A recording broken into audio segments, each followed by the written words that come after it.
అమ్మ. అమ్మ ప్రేమకి కొదువే లేదు. అసలు అమ్మ ప్రేమను ఒకరం వెలిపెట్టి చూపించగలమా? అమ్మ ప్రేమకు చాటి ఇంకేదన్నా ఉందా? అలాంటి అమ్మ ప్రేమ గురించి మీకోసం ఒక విషయం చెప్తానండి. ఒకసారి పుట్టబోయే బిడ్డ శివుణ్ణి అడుగుతాడంట. శివయ్య శివయ్య మరి నేను కిందికి వెళ్తున్నాను కదా, నన్ను ఎవరు చూసుకుంటారు అని. అప్పుడు ఆ శివయ్య చెప్తాడంట, నీకోసం కింద ఒక మంచి దేవత ఉంది అని చెప్తాడంట. అప్పుడు మళ్ళీ ఆ బాబు అడుగుతాడంట, మరి నేను నాకు ఆకలేస్తే ఎవరన్నం పెడతారు అని.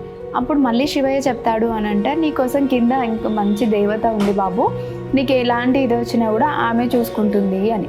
అప్పుడు మళ్ళీ ఆ పిల్లోడు అంటాడంట, మరి నేను ఎవరైనా తప్పు చేస్తే నువ్వు ఇక్కడ చెప్తున్నావు కదా, నన్ను దారిలో పెడుతున్నావు కదా, మరి నేను కిందికి వెళ్ళి అలాంటి తప్పులు చేస్తే నన్ను ఎవరు దారిలో పెడతారు, నాకెవరు మంచి చెడ్డలు చెప్తారు అని చెప్పి అడుగుతాడంట. అప్పుడు ఆ శివయ్య చిరునవ్వు నవ్వి, బాబు నువ్వు కిందికి వెళ్ళినా కూడా నిన్ను మంచిగా చూసుకునే ఒక దేవత ఆడ ఉంది, ఆమె నువ్వేదన్నా తప్పు చేసినా నేను మంచిగా చూసుకుంటుంది, నువ్వేదన్నా తప్పు బాటలో నడుస్తున్నా కూడా నిన్ను కరెక్ట్ బాటలో నడిపిస్తుంది అని చెప్పి చెప్తాడంట. అప్పుడు ఆ బాబు ఇవన్నీ అడిగిన తర్వాత ఆ బాబు అంటాడంట, అవునా శివయ్య, మరి ఇన్ని తిరిగి చెప్తున్నావు కదా, ఇంతకీ ఎవరా దేవత అని. అప్పుడు ఆ శివయ్య చెప్తాడంట, నువ్వు ఎవరి కడుపులోనైతే జన్మిస్తావో తనే బాబు ఆ దేవత అని చెప్పేసి.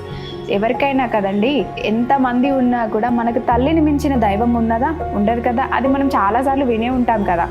కానీ చాలామంది ఏం చేస్తూ ఉంటారనంటే, మా అమ్మ ఉండుంటే బాగుండేది, ఉండుంటే మేము బాగా చూసుకునేవాడిని అనుకుంటారు. కానీ కొంతమంది ఏం చేస్తారు, ఉన్నప్పుడు వాళ్ళని పట్టించుకోరు, అట్లీస్ట్ వాళ్ళ గురించి ఒకసారి కూడా ఆలోచించారు. తిన్నావా అని అడిగే వాళ్ళు కూడా ఉండరు కదా. అలా అమ్మ లేనప్పుడు బాధపడడం కంటే మనం అమ్మ ఉన్నప్పుడే అమ్మ మంచి చెడ్డలో చూసుకొని ప్రేమగా ఒక మాట మాట్లాడితే చాలు కదండి. ఆ తల్లికి ఇంకా అంతకు మించిన ఆనందం అంటూ ఏది ఉండదు. మనం ఎన్ని కోట్లు సంపాదించి పెట్టినా మనం ప్రేమగా మాట్లాడే ఒక మాట చాలండి ఆ తల్లి కడుపు నిండిపోవడానికి.